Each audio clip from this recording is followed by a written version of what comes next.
Hello, everyone. Welcome to the second session. We are back at it again, and I'm glad to welcome you back. We've been having network issues here and there, and we've been trying to put things together. However, we're not going to be waiting. Our speaker is here already. We'll just be getting into the session in a few moments from now. Thank you, everybody who have joined the first session. Please make sure to share the link with everyone around you and let them know that they should be part of this conversation.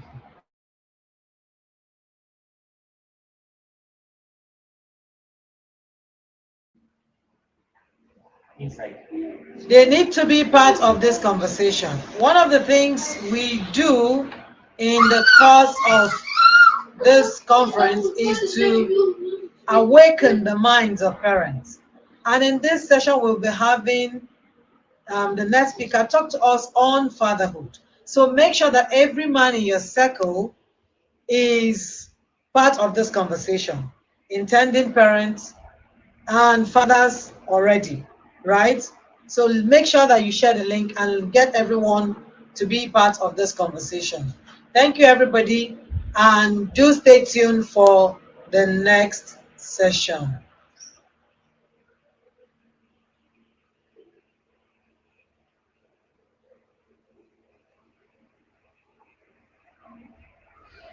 Hello, sir. Can you hear me? Yeah, I can hear you. Okay. Welcome to the Proactive Parent Conference.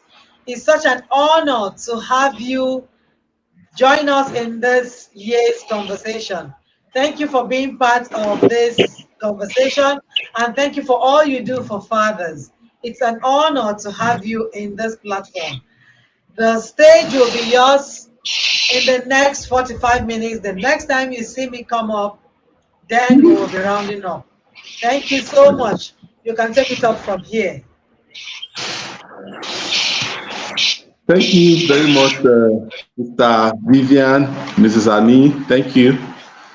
And congratulations on this great program. I want to thank God for the opportunity we have to brainstorm on issues concerning the family, and which ultimately will result in better societies. I pray that God will continue to strengthen you as you undertake this work. I want to welcome everyone to this conference. Thank you for joining in. Joining in for me is an indication that we believe in the family system, that we are working hard to ensure that our children are properly brought up, that our societies are transformed, and we have a better world. And this evening, I'll be speaking on the role of fatherhood and the family system in transformation. The role of fatherhood and the family system in transformation. I want to add, in enduring transformation. Now, to get started, I'd like to make a few definitions, of some terms we'll be using in the course of this, excuse me, in the course of my discourse. And the first one is fatherhood. What is fatherhood? The word fatherhood is something we are quite familiar with. The word fatherhood, they say, is the state of being a father. That's the meaning of fatherhood. And fatherhood can be entered into, we become fathers in a number of ways. The first way we become fathers is biologically. When a man is of age biologically and they can,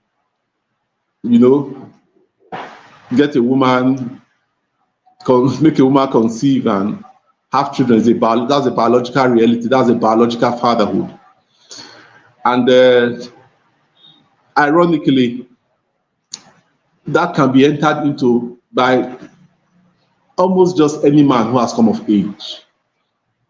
The other aspect of the other way we become fathers is legally.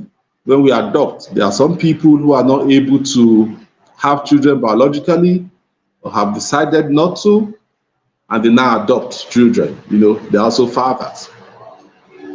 We also become fathers through circumstances. Sometimes you have people who live under your roof that you have not adopted legally, that you didn't give birth to, but they live under your roof. You are also a father to them. And we say this so that we begin to understand the scope of fatherhood. Because if you exert any form of influence as a man over a group of people, you are a father to them. And we are saying this so that we can begin to understand who we are and what we mean to people. Now, fathers are heads of families. That's basic knowledge. And I want to say that beyond being heads of families, fathers are pillars of families. Fathers are the cornerstones of families. Fathers are the strength of families. So it's not just that we are the head, we are the pillars, provide support, provide structure, provide strength, provide tenacity, rigidity of families. And the truth is, any home without a father is deficient in a way or two, And we want to encourage fathers to begin to show up in the lives of family members. In basic social studies, we learn that family is the basic unit of society. By that, we mean that every society is a reflection of the individual family units in it. Family is the basic unit of society. And if we say our societies are crumbling, indirectly, we are saying that our family system is crumbling. Whatever we see in society is a reflection of the state of the family. And fathers are the heads of families. So, as men, we cannot exonerate ourselves from the things we see in society.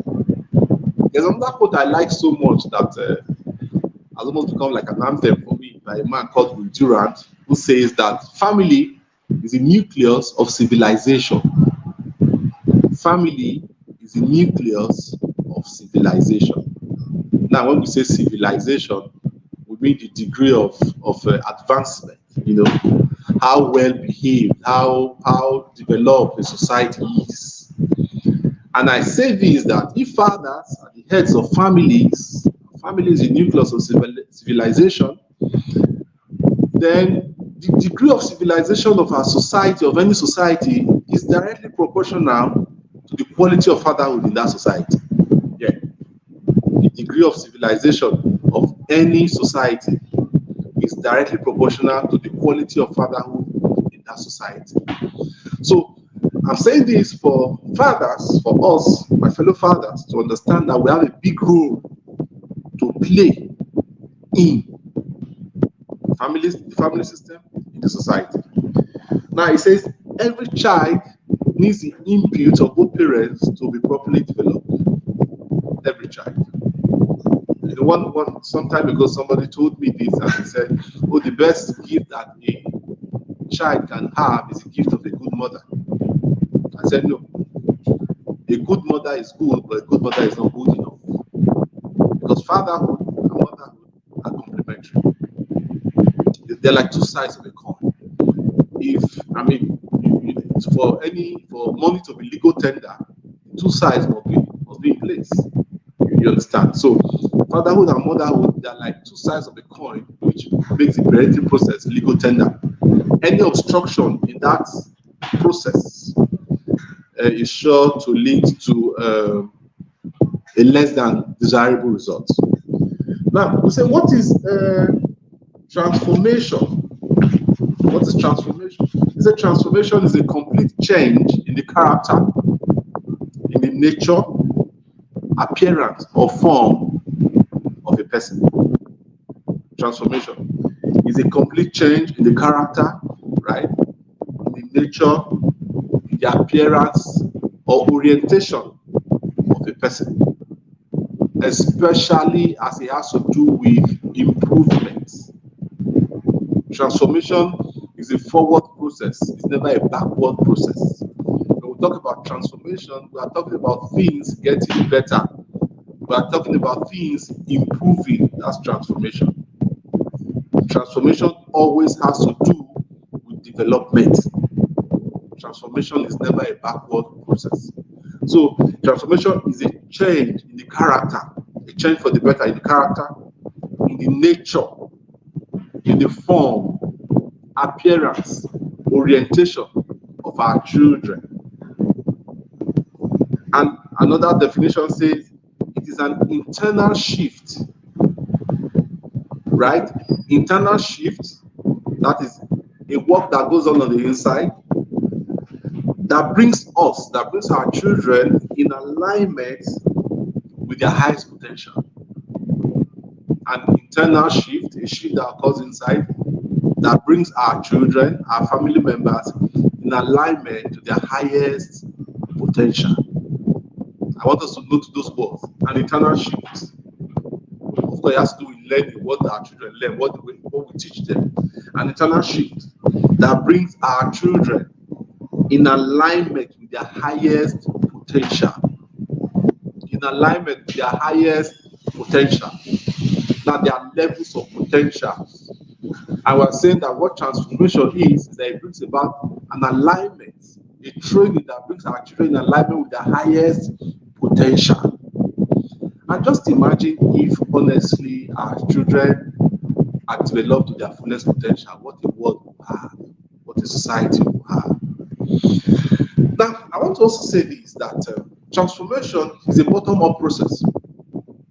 You know, many times we have transformation as a reality in governance, in administration, as a reality in leadership. But the truth is, transformation is a bottom-up process. It starts from home and expresses itself in the society. I'll give this instance. We hear so much about leadership. You know, some people say everything rises and falls on leadership. Everything rises and falls on leadership. And many times when we say such things, we are thinking of our political leaders. We are thinking of our governors, our senators, our presidents. But the truth is, leadership is first of all a family reality.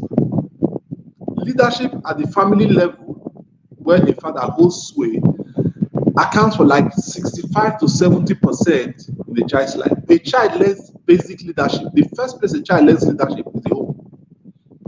The first place the child sees what leadership is all about is the home. Now, after the home, the school comes second. And the truth is, if there is leadership failure in the home, it increases the burden on the school system. If a father does not give quality leadership at home, it gives the teachers extra work. Now, if you talk with teachers, you understand that teachers find it's easier to teach a child from a good home than a child who's from a home that's not where he or she has not been properly trained.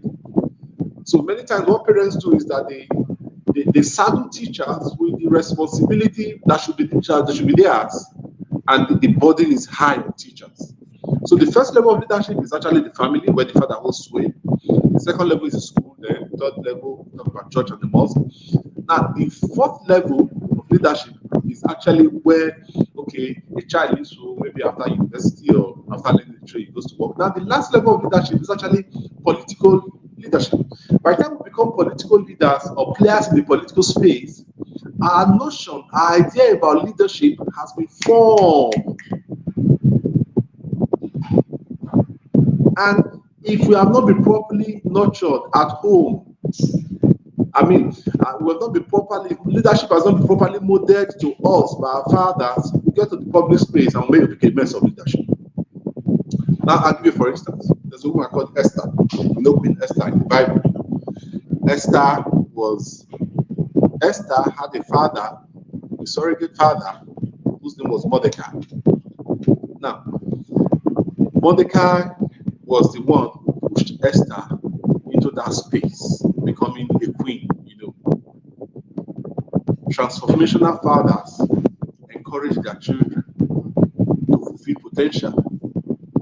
But something happened after Esther became the queen, and her people were in trouble. She was the only option for deliverance was for her to appear before the king and present the case of her people before the king. And of course, she dilly-dallied, and understandably so, because it was not proper for anybody who was not invited by the king to appear before the king. It was a risk to do that. But her father pushed her, encouraged her to take that step. And she did, and she procured salvation for her people. Now, that's leadership as a queen. She used her position for the betterment of her people. Why? Because she had a father who was encouraging her, who was motivating her, who was pushing her to do the right things.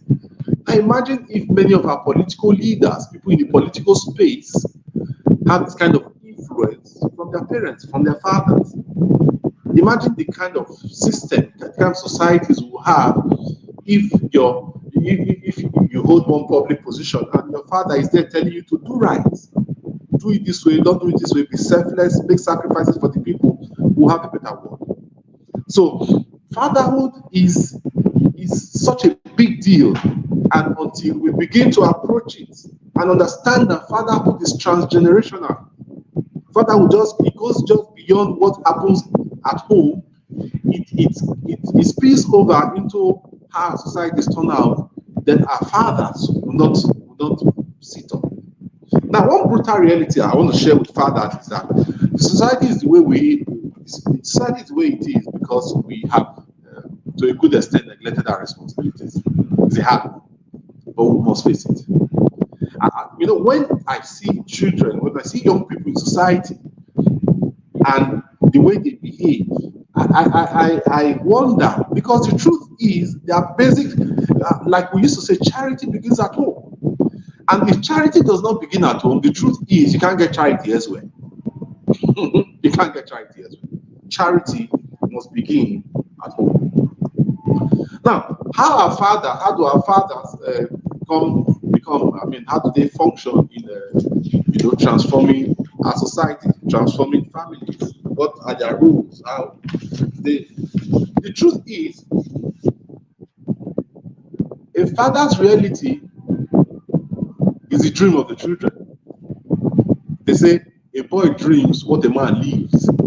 The things our children call vision, they are our reality as fathers. And if we don't guide them aright. Now, wisdom and maturity does not jump on people because of age. Wisdom and maturity is a function of teaching and training. That's why the Bible says, train up a child in the way he should go, that when he's old, he will not depart from it. Wisdom does not jump on you because you are old. It doesn't jump on you because you are okay, you have come of age. No. Wisdom and maturity is a process, it's a function of training and teaching. And a child who is not taught is a tickling time bomb.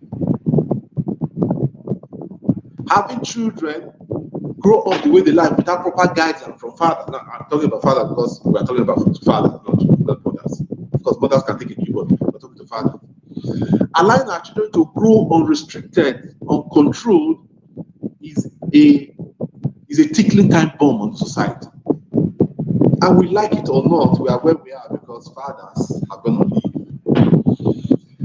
I say this, when oil workers go on strike, imagine if oil workers go on strike, begin to say, oh, see how much we lost as a nation by way of resources. Imagine what happens when telecom workers go on strike. Imagine how much we lose. But there's no way to estimate how much we lose as a people. To estimate how much we lose as a people when fathers go on strike. And fathers have been on strike, many fathers. And I want to appeal to us fathers. Let's call off the strike. Let's call off the strike. Let's show up for family. Let's not leave the work for mothers. Now, sometimes I even wonder how we got into this whole business about leaving things for our wives. Two are always better than one. I mean, in any venture, two good heads are better than one. In any venture, if it's in business, you are doing anything you are doing, having a second person think along with you, suggest and also help you brainstorm. It brings out better results. You understand? It makes you come out with better results. How then did we get to the point of thinking that our mothers can do it alone? And the truth remains that there are, just like a man cannot breastfeed, there are things that only women can do, only mothers can do. There are also things in the life of our children that only fathers can do. Of course, part of the reason we have found ourselves here is because we've been told that fathers are providers. That's everywhere. What are the roles and responsibilities of the father? You say, fathers are providers. So every father is busy, running around, working so hard to provide, which is good. Which is good. We can't deny that reality. But the truth is, our children have more than physical needs. Our children have spiritual needs. Our children have psychological needs. Our children have emotional needs that fathers are wired to meet. And imagine children who have to live without a father. Who will meet those needs? A woman cannot meet all the needs of a child. That's the truth, with due respect to women. We live in an age where we are suddenly be accosted with the reality of same-sex marriages and all of that, how women are turning to women and all of that. And I want us to be mindful as fathers, because many of our children are growing without the male input. If you go to many schools, many teachers are women. You understand? Many schools, our teachers are, majority of teachers, sometimes 70% of teachers are females. Right? Then if you go home to some homes again, the father is not present. So what are we doing? We're going to raise a crop of people, young men who will grow up not having their masculine component properly developed because there was never a male in the narrative. I say that will be the real same-sex problem when we get to that future, because you have men who are physically males, but psychologically they are wired as women. And that would be trouble. I mean, let's be very frank. If we think we are seeing things now, I mean, we'll see we'll see worse things. So this is the time for us as fathers to wake up and begin to show up for our families. Now, a small survey that was done recently showed that by the time a child is 12, such a child has spent 70% of the time he or she will ever spend with the father. 12 years, 75% of the time is gone. By the time the child is 18, 90% of the time is gone. The other 10% is between 18 and whatever. And the truth is, if as fathers we don't maximize these first 12, 18 years, we become strangers to our children. And that's where we are now. Because you see a number of adults who are detached from their parents, from their fathers, especially fathers. I mean, you still find a lot of young people talk about, mommy is this, mommy was that. But many of them feel their fathers have not done a good job. So I'm calling on fathers, please let's show up. In a survey we did in the academy, the Value Added Fatherhood Academy, we discovered that the child stays with you for 18 years, stays at home for 18 years, that the child only spends 36 months. That's 3 years with the father. 3 years. It's not just that he or she spends, that the father is with the children, for 3 years out of 18 years. And this is how we arrived at that. We said if a father spends an average of 40 hours every day at home, how did you get that? If a child sleeps for 8 hours, when the child is asleep, you're not with the father, you're not there. If a man goes to work for like 10 hours, That's 18 hours. Yeah? Another 2 hours for other things, that's 20 hours. So if a father spends 20 hours with the child outside of the house every day, that means he spends 4 hours with the children every day, with family every day. 4 hours as a father. 4 hours is at home.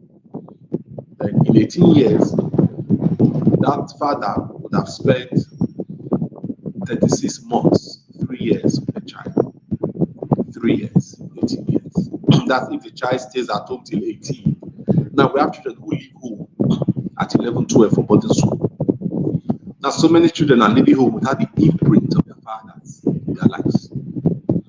And we went a step further, and it was quite scary, the results we got. Okay, if a man, if you spend 36 months in 18 years with your child, when I say, okay, if a man has a wife and 3 children, that's 4. That's 4 people in his family. If we now divide 36 months by 4, I mean, let's say they divide 36 months by 4, that means he has 9 months to spend with the child out of 18 years. And that 9 months in the child is the period the child spends in the mother's womb, which means that fathers must be deliberate about registering themselves in the lives of their children. We must be deliberate. It's actually a fight. Let me call it that. It's a fight. We have to fight for our children's time, because the 9 months to spend with a child in 18 years is what that child spends inside the mother's stomach the first 9 months of his life. So if we are not mindful, our mother, of course, we're seeing it, our mothers are winning the narrative. I mean, our children are going, they say, oh, everything is my mother, my mother, my mother. So fathers, we must be deliberate to ensure that we're in the lives of our children. And I'll explain some of the things, how we can begin to show up in our children's lives, because the irony is that what we do with them in these first 18 years will determine how our relationship with them will be for the rest of their lives. And I encourage fathers, as men, there's this tendency, oh, I'm strong, I'm this, oh, I don't need it. We need these children, though. We need them. I mean, when you talk with old people, see, the love of family members acquires higher significance as we get older. Thank God for work, we have to work and all of that, but there's an age that comes, you can no longer walk. All those my friend, your friends will no longer be there. They won't be there for you. I mean, if you work in the civil service, by the time you are 60, you are old, you are retired. And you talk with some retirees, they'll tell you, once you retire and you leave the system, the next time you go to that office, nobody regards you. And that's the truth. But family is forever. So to trample on family, to treat family like family doesn't matter, is a big no-no for me. I mean, for fathers. So my dear fathers, I'm saying this, we need to show up in the lives of our children. Our children need us. Our children are yearning for us. Many years ago, I read a story. And in that story, there was this man who had not seen his child for many years. And one day he put up a notice. And what did he write? He said, the father wants to reconnect with his son. He put a particular date and time. According to the story, on that particular date and time, when he got there were 800 boys who had come yearning to reconnect with their father. Because every boy who didn't have a father was wishing or hoping that, oh, I'm sure that's my father who wants to reconnect. On that day, hundreds of boys showed up because they were yearning to reconnect with their father. That's the bond between fathers and children. And I want to let men know, no man can take our place. Nobody can take your place as a father. No uncle, no teacher, no mentor, no pastor can take your place. No imam, nobody can take your place. And it's simple. Our children go to school, almost 5 days in a week, right? They may love their teachers, but the truth is that teachers are changed every year, right? So if a child goes from primary 1 to 6, he's going to have 6 different teachers most likely. But fatherhood is constant. Fathers don't change. So if a child gets into secondary school, he or she will have different teachers, but fathers are constant. Fathers don't change. If you are a Christian, you go to church, pastors change. Pastors come and go, but fathers are constant. So we are one constant in the lives of our children as fathers. And imagine if the constant is not constant. If the father who is supposed to be constant is not constant, then what do you expect from our children? Then some people believe, oh, okay, my child will be mentored. Now let me say something about mentorship. Beautiful concept, beautiful initiative. But this is the truth about mentorship. The origin of mentorship is what a number of people may not be aware of. Mentorship arose because many years ago in Greece, a man needed to go to war, and he had a son. And before he went to war, he was thinking of where his son would stay, who would take care of his son. So before he eventually went, he had a friend called Mentor. So he took his son to go live with his friend called Mentor. So mentorship actually is a child of circumstance. If that father wasn't away, didn't have to travel, there would not have been any need for a mentor. So I'm saying this so that our fathers will understand that, oh yeah, mentors are good. There's a time your children will need mentors and all of that.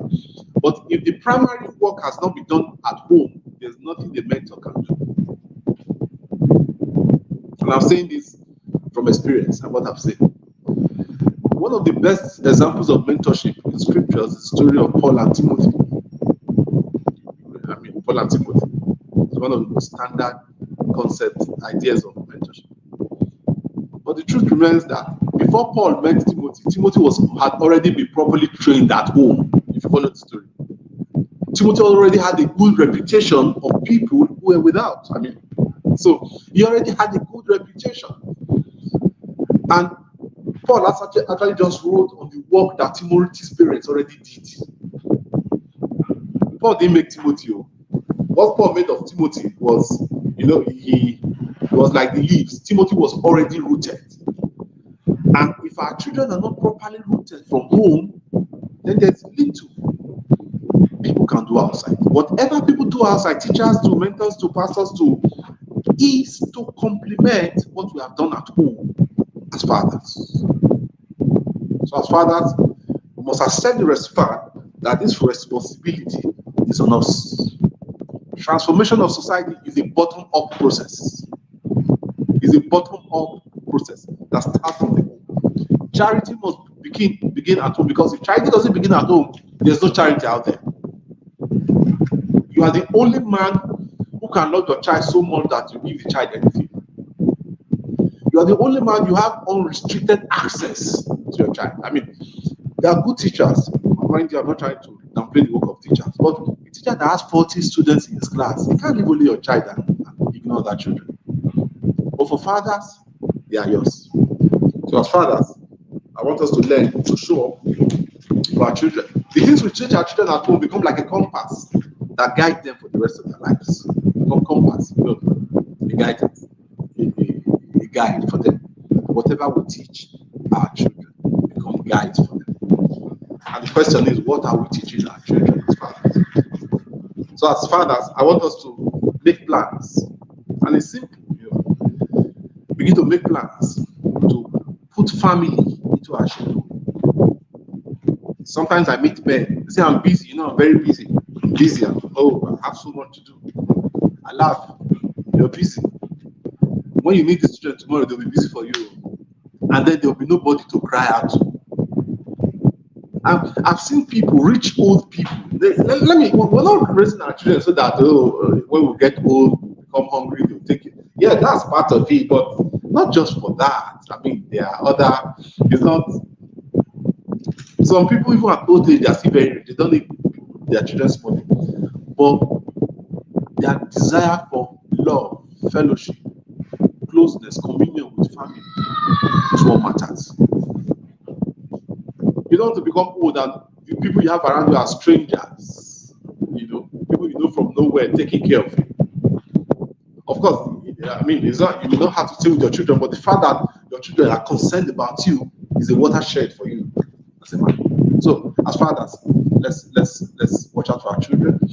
Let's understand that, like one person said, he said, to be in a child's mind memory tomorrow, you have to be with the child today. If you want to be in a child's memory tomorrow, you must be with the child today. There are no shortcuts. If you want to be in a child's memory tomorrow, you have to be with the child today.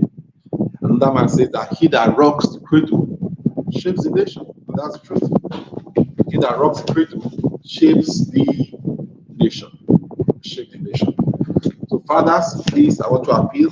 Let's show up for family. Let's show up for our children. Let's show love to our children.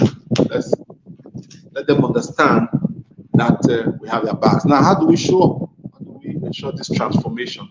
How do we ensure this transformation? How do we transform families? How do we transform our children? Number one, I say this to men: the day a man understands what it means to his children, I mean, he enters a new level of father. The day you understand what it means to your children, you enter a new. So, children, we are like gods to our children. Yeah, especially new children when they are growing up. That's 2, 3, 4, 5, 6. Fathers are everything. Let me use that one. That's why you see a child tell you, buy a plane for me. That buy that car for me. And you don't even have a car. The child is telling you to buy a Rolls Royce to sell on television. Because they believe that, oh, father, that is everything. You know, that is stronger than Spider-Man. You know, they believe that that is everything. And the truth is, if you're not present, you begin to punch holes in their belief. And by the time they shut down you may not be able to get that space to go back. So the first way fathers can show, begin to bring about this transformation in their children's life is by being present. By being present in the lives of our families. When we are home as fathers, please let us be home. We're not saying any father should resign and become a full-time father. No. Don't. You can marry the two of them. Balance is a sort of life. Men have to work, yes. Men need to work so they can provide. But in the midst of to a child, the more a child sees you, the more that child believes that you love him. Yeah. For children, the more the child sees you, the more, oh, this man loves you. Let's show up for family. Now, this is the rule. I mean, I heard this many years ago and they are stuck with me. It's a father spent quantity time at work with family. Quantity, yeah, we work long hours. Nobody, you can't take that from us. Even when we're working from home, we work long hours. See, but fathers work quantity, they spend quantity time at work. The father can spend 10, 12 hours at work. It's okay. But even if it's 2 hours you are spending with your children, let the 2 hours count.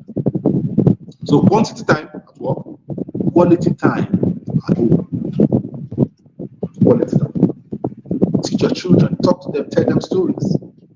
Remember when we were growing up, our dad just tell us so many stories.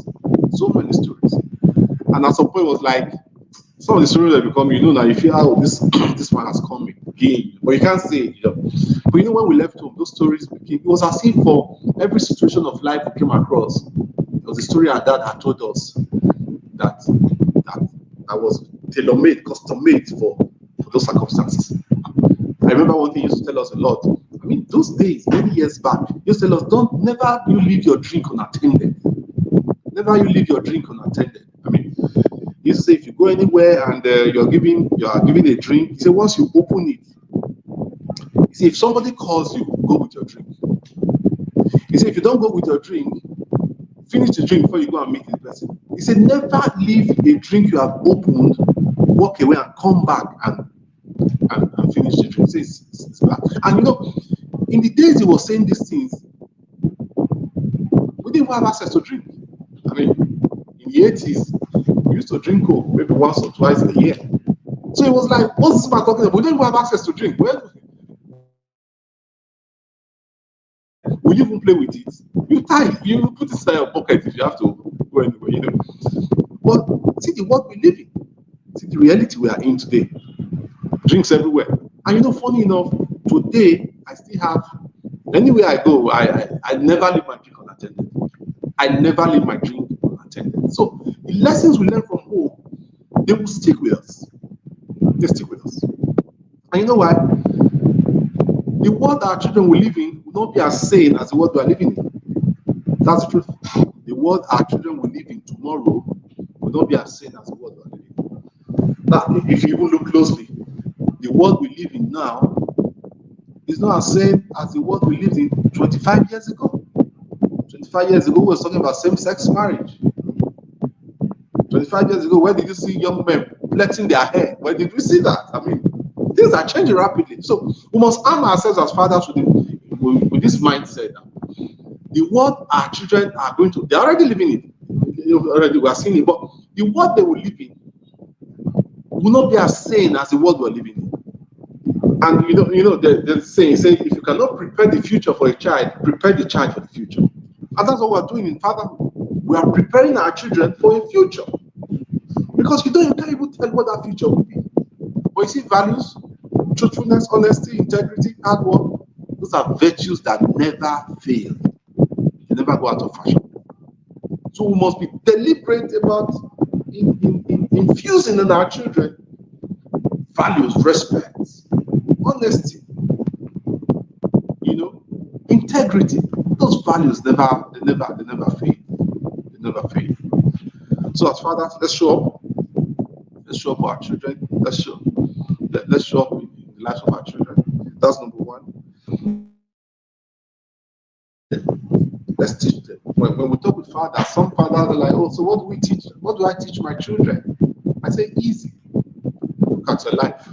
Whatever you know is out of place in your life, use it as a lesson to teach your children so that you don't immortalize your errors.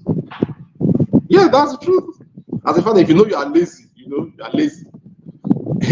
there's every tendency that your children will be lazy.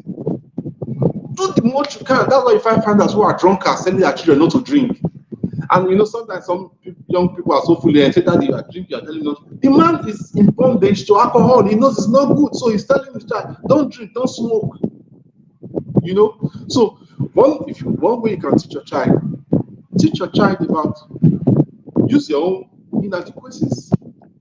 I'll give you for instance. When I started work many years ago, I remember, the first money I got, I went to rent a 2-bedroom flat.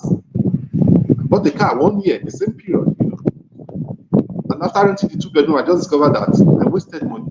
The 1 room was just good enough for me. You understand? All the money I spent, even the car, I just bought it because, I had to buy a car, See all the money I spent buying that car, renting house, and doing everything. If I bought some pieces of land, imagine the value of what some of those things have become. So for me, I see that as something I should have done. I didn't do. I'm teaching my children to be thrifty, to think ahead, And I see it also in many young men. The first good money they get, they go to buy a car. Of course, car is good, but I tell young people, you see, if the first big money you get, go to buy a piece of land with it, 10, 15 years down the road, you'll be counting some millions. Doesn't matter where the land is, just ensure that it's proper land. Because our weaknesses, our failings, that's directly the way it was. You can tell in form of stories. You understand? So fathers, we must show up in lives of our children. Then teach your children hard work. Teach your children work. Work. There's dignity in labor. We used to hear that a lot. There's still dignity in labor. There's still dignity in labor. We live in a materialistic age where people are just saying that everything is money, money, money, money. People are telling people, sack your own boss, don't work for anybody.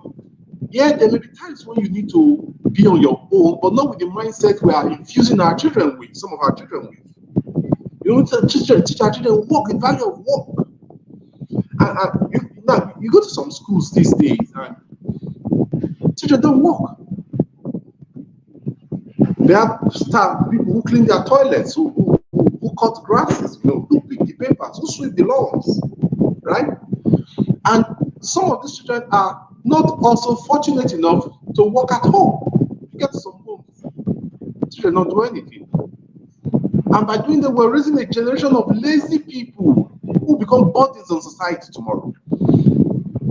And the truth is, when we don't raise our children well, as they grow, their negative influence effect they increase. I'll give you for instance. You have a child at home, you're not properly grooming. When that child starts school, it becomes a problem to his class. Guess what? The negative effect is spreading. As the older he gets, the more people he interacts with. You understand? Then that same young boy, whatever, young girl, will grow up tomorrow and go and get married and get married and have children. So if some things have not been addressed early, you see that vice, that attitude or whatever. So as fathers, we must be futuristic in our views. Let our children understand the value of work. Work is good. Work doesn't kill. Let them understand the value of work. Then teach them respect. It's good to respect people. It's good to be polite. You'll be so shocked these days. You go out and even some children just behave. Some young people just behave. And sometimes you're wondering how did we get here? Many times, products of broken families, homes without fathers. Fathers who believe that all they have to do is provide food, provide just food, clothes, and shelter. But our children need much more than that. Let's teach our children respect. These are virtues that transform societies. Respect, politeness, integrity. Recently, I tell young people, sometimes you see, they tell you that somebody lost his purse, containing some money, and somebody picks it up, and we expect him to be applauded. I still wonder how we got there. If my purse falls down now, there's some money inside, you pick it up, you give me, you expect me to give you money from me. Or you expect, let's call it celebration and clap for you for returning what's not yours? Is that how low we have sunk in? As fathers, we must begin to teach our children integrity. It's not your money, it's not your money. Not even who expect Mr. President to give them a national award because they returned money, No. What is proper is proper. It's not your money, return it. This is the time we live in. That's how we grew up. Those are values, those are virtues. Then let's teach our children politeness, to be polite. Go to some office. The way people, many of these things cannot be taught in a finishing school. The home is the best finishing school. That's the truth. The home is the best finishing school. You are at home, you are talking, and a child just bumps into your conversation. Let the child know, no, you need to take permission. Say, excuse me. You understand? Then let's teach them resilience, self-control, delayed gratification. These are things that help to transform societies. Okay, thank you. As I round up, I remember something my dad used to tell us. He was a member of the Man of War as a young man. I said that the Man of War was an institution for grooming young boys. I used to say that in the Man of War they used to teach them that keep your fear to yourself and share your courage with others. Keep your fear to yourself and share your courage with others. So as fathers, we must be storytellers. Tell our children stories of our experiences, stories that will anchor them and help them become better people in the future. That way, we're sure to have society, a transformed society in the course of time. Thank you very much. Thank you.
sir, can you hear me?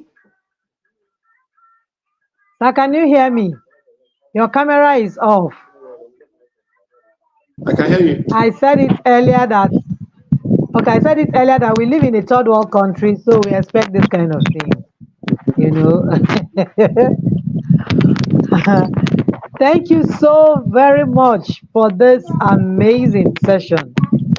Like it I've written 2 pages for fathers alone. We are so honored. We are so glad to have you on this platform. Thank you so much for doing justice to this very topic. I'm scrolling through to see if we have questions for you so Okay. that you can help us answer before you leave. Yeah, I can see a lot of people raving you that this session was powerful, very insightful. Fathers need more of this. That's what the viewers, participants are saying in the comments. A lot of people are raving you and saying, kudos, sir. Thank you so very much. I can't seem to see, okay, I can't seem to see any question. I have seen a lot of people just thanking you and raving you. We are so grateful. Thank you for honoring this invitation. We don't take it for granted.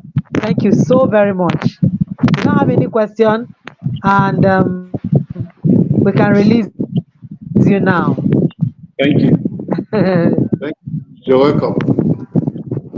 One of the Thank you. things that we also want to share with our fathers who have watched this session is that we need a lot of Mr. Gideon, in the system. A lot of our fathers need to connect with him. He runs a lot of programs for fathers, which a few of them we have read before.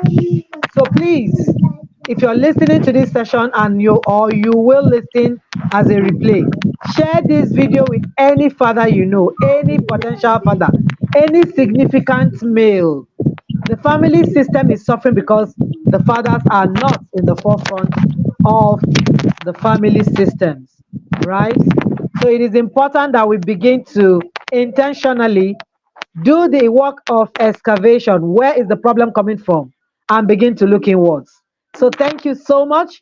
We will share your details, his details in our various platforms so that we can also connect with him and for the men join his program. Thank you so very much. So can you hear Thank me? you. Yeah, I can hear you. I can hear you. Thank you. Can you hear me? Yes, I can. I can. Okay, one word for the fathers before one word for the fathers, final word before you leave. Okay. So, my dear fathers, I want us to understand that we appreciate the efforts. I mean, in as much as we say fathers show up, show up, fathers are working hard to ensure that families together. And what I encourage fathers to do is that, when we work so hard and we don't show up for our children don't really know what we do. That's a very painful reality. So let our labors not be wasted by just working and working and working and not showing up for our children. Let's show up for our children. It's like a man who works so hard and during harvest he sleeps off.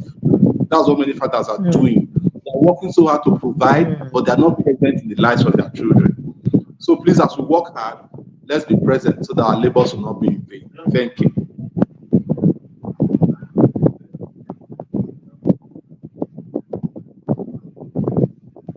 I have just seen a question that I would want you to say something in 1 minute Okay. before you leave. It's on the Okay. screen, sir. Okay.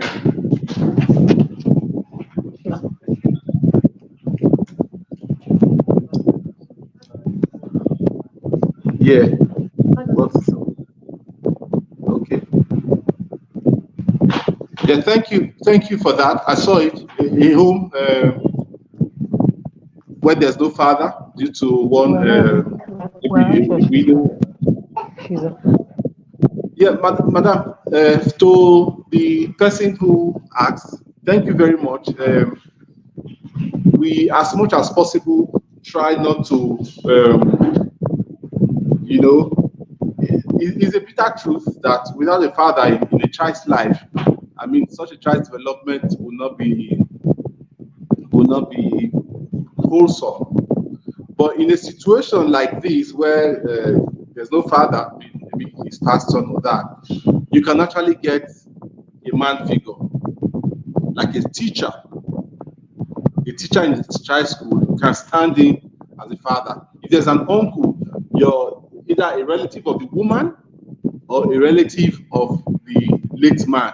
But as much as possible, madam, please get a man who can stand in the place of a father. We have a scheme like that we are considering with time, of course, not now. We call it a foster father initiative, where we can get fathers from among us who will, play that role, once in a while in the lives of children who need fathers.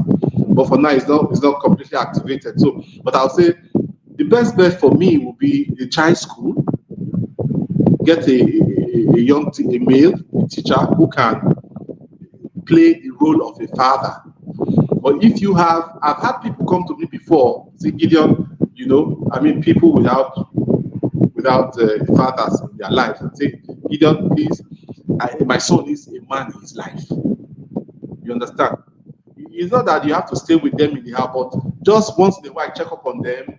When the child has issues, let the person show up. So please get a male figure, a teacher in the child school, a responsible neighbor. But in these days you have to be very mindful the person you agree on, not the person that will take the child for granted. You get? It could be your church, it could be a young man, a teacher, Sunday school teacher. Just look for a man. I'm sure, scripture said that God is the husband of the widow and the father of the fatherless. God is able to to send a man if you prayerfully seek one. Yes. So your child needs a man figure in his life, a male figure in his life, a father figure, and you can prayerfully go about that. I'm sure God will send one. Thank you.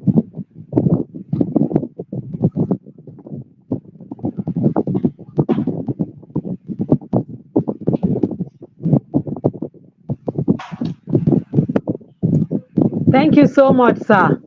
Thank you. We will share your details later so that we can also reach out to you on father's programs that you run, and then we'll also connect also with your handles. Thank you so much. We are grateful and honored to have you on this platform. All right, our dear viewers, thank you for staying tuned till this moment. We have offers that we have made already for parents who tune in early, beginning from the first session to the last session every day. And one of those, we've been sharing it in our platforms, and one of those offers is there will be gifts, for people who come early. Registration for Build a Home Tribe, booking of slots, free booking of slots, some of the gifts, books that we are also giving out for parents who come early. So, if you want to be part of that gift, please make sure that you tune in early and be able to grab any of the gifts available for within this for 6 days of this conference. However, I'm making it known for everybody who joins us that this conference starts at the end of the 6 days. What that means is that you need to begin a journey of a process. That's why we run the Build a Home Tribe, where we begin to look at the whole journey holistically and do the work of inner self and excavation. So the Build a Home Tribe program registration is on now, and to book a slot, um, you need to start this the is reading on the screen. The booking of the slot is written on the screen, and you can book your slot from now. After the conference, we are going to be having an increment that will not affect people who book their slots now. So it's important that you grab that offer immediately as this conference is going on. Thank you everybody again for being part of this second conversation. We'll be bringing on our third speaker either now or later. We'll share that in the group. We are still trying to get in touch with her and be sure of when she's coming because she's not readily available, right? So we'll be leaving the stream now and get back to us on different platforms on when the next session will be. Thank you again and enjoy the rest of your day.